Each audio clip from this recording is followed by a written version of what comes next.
Alors, je serai rapide, je ne reviendrai pas en détail sur le fond de ce rapport. Tout est écrit et tout a déjà été dit quant aux nombreux dysfonctionnements de cette société publique. Nous avons de notre côté, entre 2014 et 2020, multiplié les interventions auprès de la Soleam au sujet de nombreux problèmes sur le technopole de Château-Gombert ou encore la ZAC des Hauts-de-Sainte-Marthe, en n'étant que trop rarement, pour ne pas dire jamais, écoutés.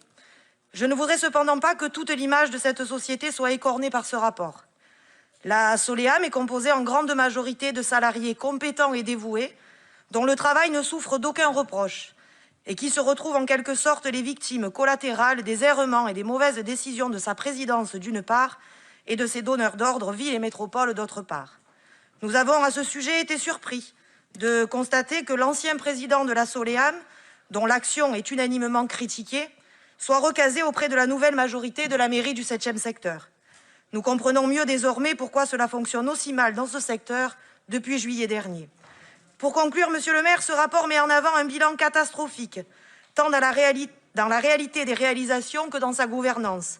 Et c'est bien la majorité LR à la ville, à la communauté urbaine, puis à la métropole, sur la période 2010-2018, qui est la principale responsable de cette mauvaise gestion soulevée par la Chambre régionale des comptes. Je vous remercie, monsieur le maire.